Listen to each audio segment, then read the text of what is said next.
Imagine it's October 17th, 2008. You are a 42-year-old schoolteacher living in Reykjavik, Iceland. You have a small apartment near the harbor, a modest car you bought 3 years ago, and a savings account you have been filling slowly since your daughter was born. You wake up early, make coffee, and check your phone the way you do every morning. Half out of habit and half out of worry because the news lately has felt strange, like the air before a storm you cannot quite see yet.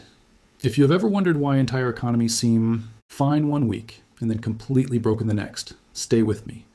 What you are about to hear is not a theory. It is a pattern. It has happened before in different countries, in different decades, under different governments, and it always follows the same hidden script. And if you find value in this kind of historical clarity, subscribing takes 2 seconds and keeps you ahead of what most people never see coming. 3 days earlier, you had no idea your country's 3 biggest banks were about to fail all at once in the same week. You had no idea that the krona, the currency you use to buy milk and pay rent, was about to lose more than half its value against the dollar in a matter of days. You thought you were living in one of the richest, most stable countries on earth. By the time the news caught up to what was actually happening, your savings were already worth a fraction of what they had been.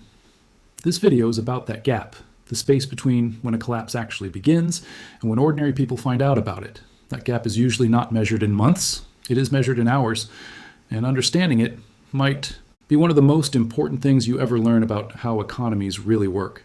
Before we go further, there is something important to understand. An economy does not collapse the way a building collapses, all at once, with a loud crash everyone can hear.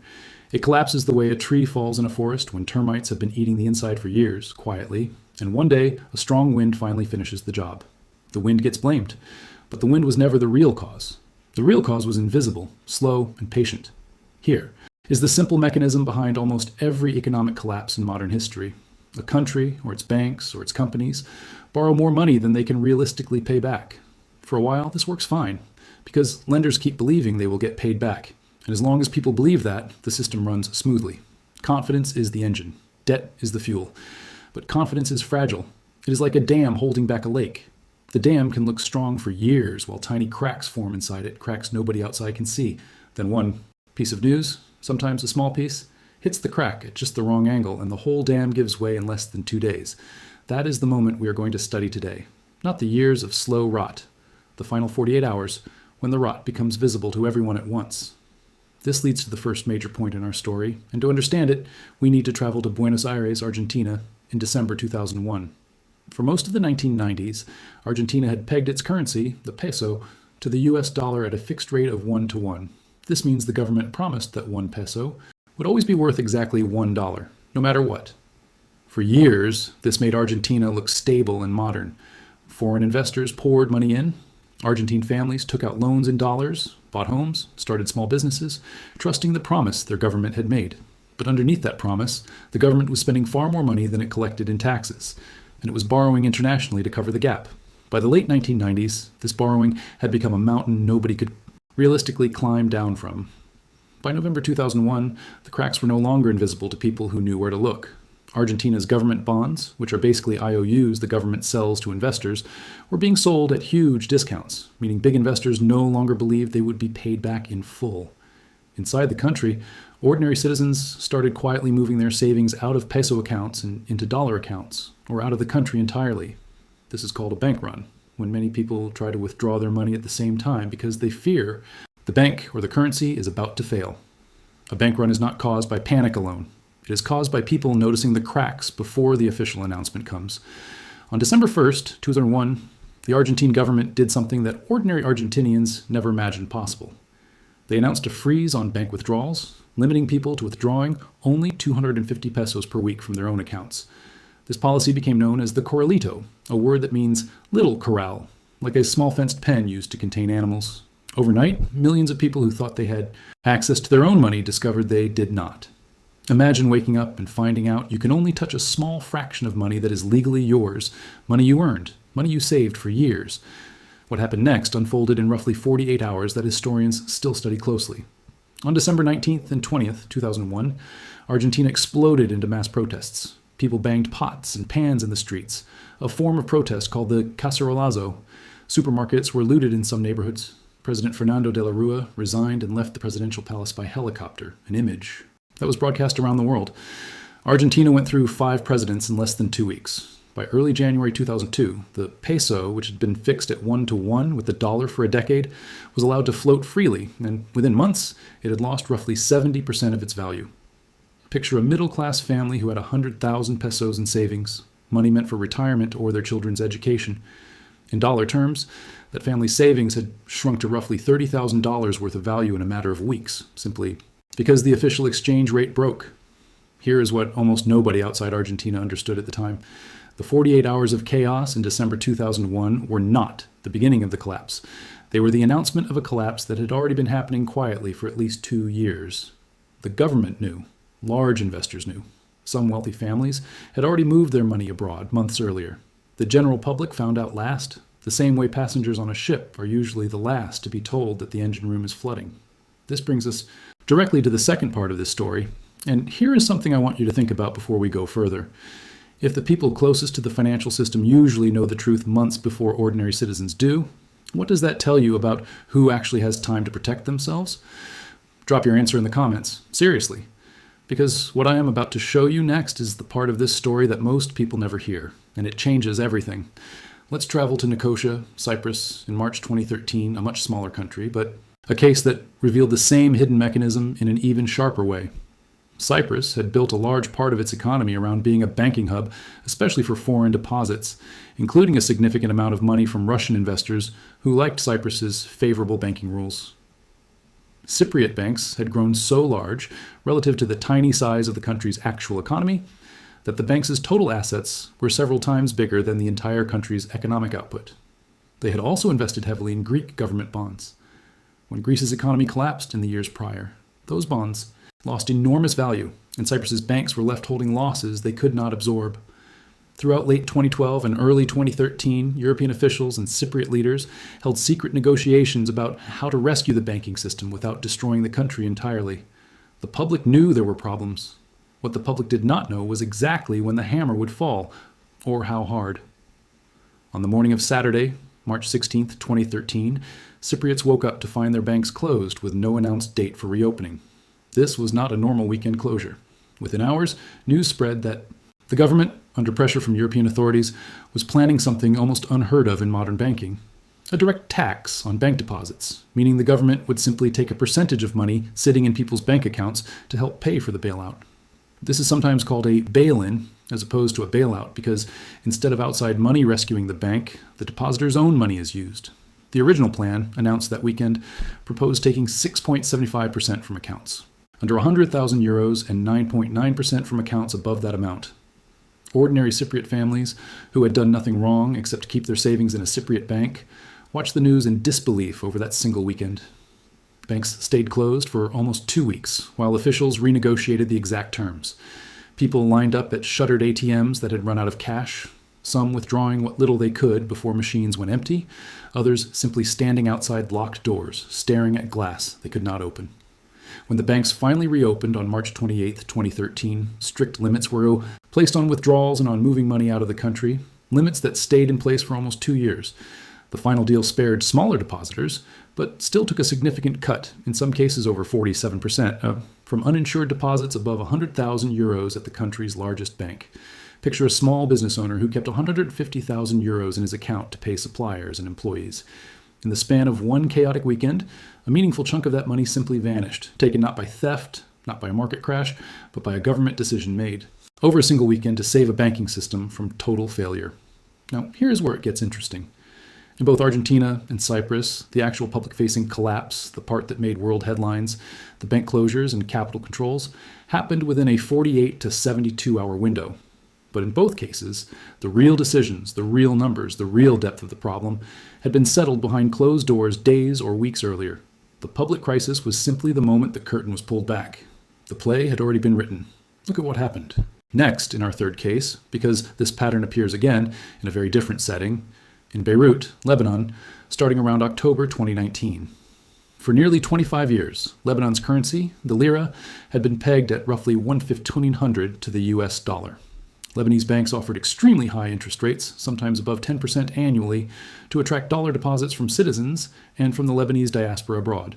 This created what economists later described as something close to a Ponzi scheme at the level of an entire national banking system. where new deposits were essentially used to pay interest and fund withdrawals for earlier depositors, rather than the money being productively invested to generate real returns.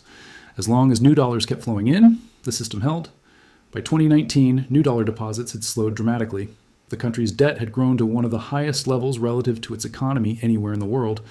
In October 2019, small protests broke out over a proposed tax on WhatsApp phone calls, but this was simply the spark, not the fuel. The fuel had been building for years. Within days, Lebanese banks began informally restricting withdrawals, even though no official capital controls had been announced by the government. Customers would walk into branches and simply be told, verbally, with no written policy, that they could not withdraw their own dollars, only Lebanese lira, often at a far worse exchange rate than the real market value. By 2021, the lira had lost over 90% of its value on the black market compared to the old official rate. A doctor, an engineer, a small shop owner, people who had spent decades building dollar savings precisely because they did not trust the lira, found those dollar accounts effectively frozen or only redeemable at a fraction of their value. Some depositors, in desperation, stormed their own banks with weapons, demanding access to money that was legally theirs, a wave of incidents that made international news throughout 2022. The World Bank later called Lebanon's crisis one of the most severe economic collapses anywhere in the world since the mid-1800s, in terms of how fast living standards fell for ordinary people. Now observe what all three of these cases have in common. Argentina, Cyprus, and Lebanon are different countries, different decades, different cultures, different causes on the surface. But strip away the surface details, and you find the exact same skeleton underneath. Most people will never know what you now know. Most people will keep trusting systems they do not understand, right up until the morning the doors do not open. If you are still here, you are not most people. Hit subscribe, because the next section is the part this channel was made for, the part they never put in textbooks. At this point, the pattern becomes impossible to ignore.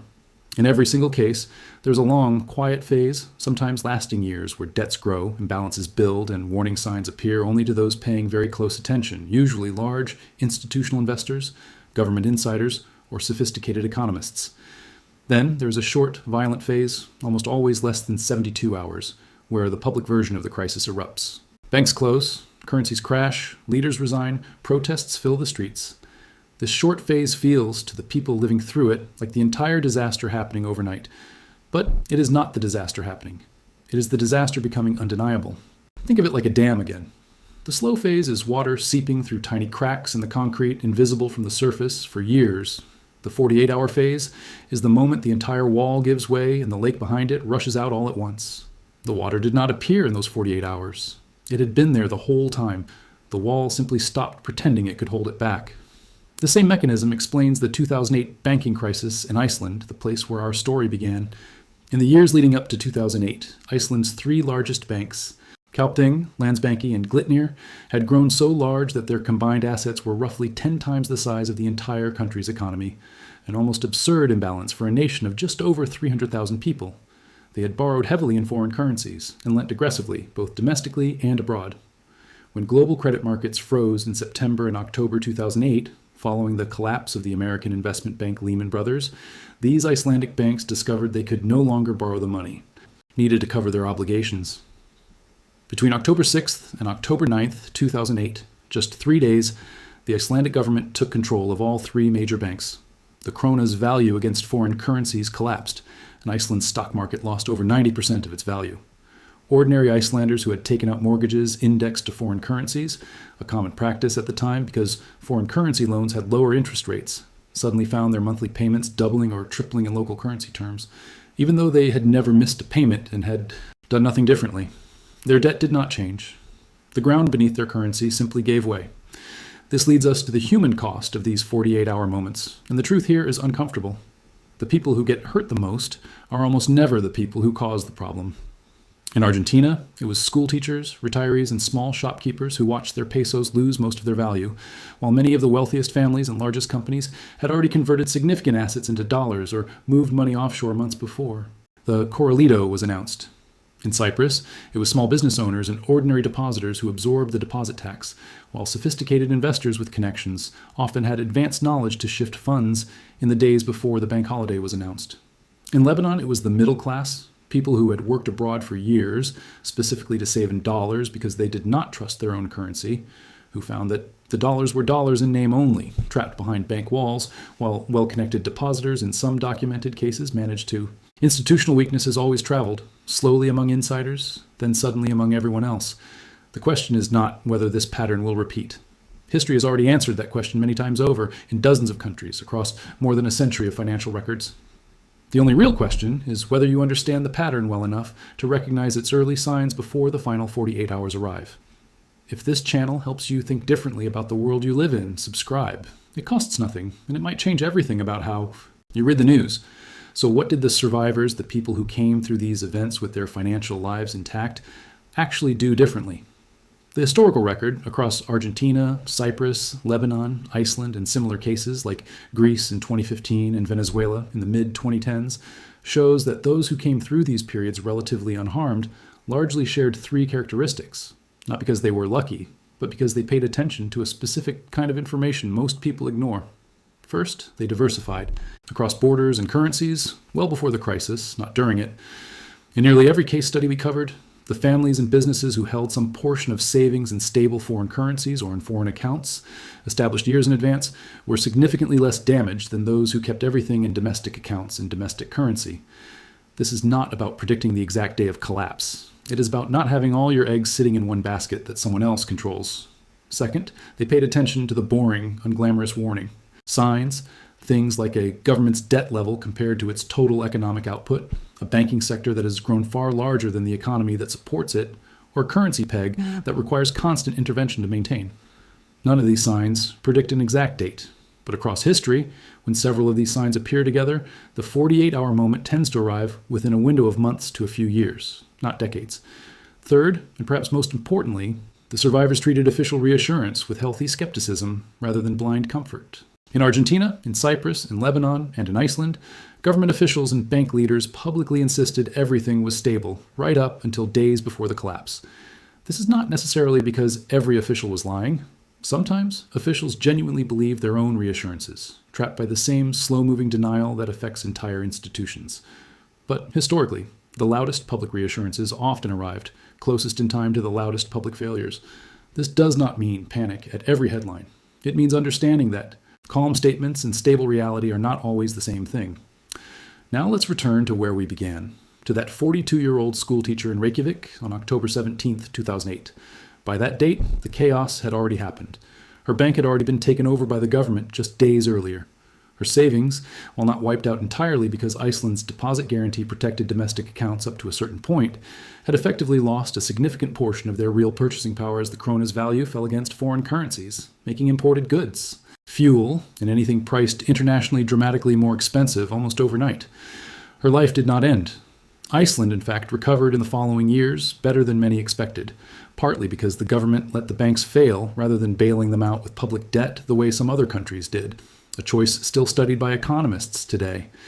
But for 2 or 3 years, daily life for her and millions like her became significantly harder. Prices rose, imported goods became luxuries, and the sense of stability she had felt her whole adulthood. Life never fully returned in the same way. This is historical and educational analysis. It is not financial advice. Every individual situation is different. Please consult a qualified professional before making any financial decision based on anything discussed in this video. The pattern we have walked through today, the slow, invisible phase followed by the sudden 48-hour reckoning, has appeared in Buenos Aires in 2001, in Nicosia in 2013, in Beirut starting in 2019, in Reykjavik in 2008, and in similar forms in Athens in 2015, in Caracas through the mid-2010s, and further back in Weimar Germany in 1923 and in Zimbabwe in 2008. Different currencies, different governments, different decades, the same underlying mechanism, debt growing faster than the ability to repay it, confidence holding the structure together long after the foundation has weakened, and then a short, sharp window where the gap between appearance and reality finally closes. This video is not for everyone. Most people will watch this, feel a brief moment of unease, and then go back to assuming it could never happen where they live. But if one person in your life needs to hear this, the person who keeps every dollar in one account, in one bank, in one country, share this video with them. Not because it will change the world, because it might change their world, the way understanding this pattern has changed how historians, economists, and careful observers read the news today. Subscribe for more deep dives into the patterns hidden underneath history's biggest financial collapses. And I will see you in the next one.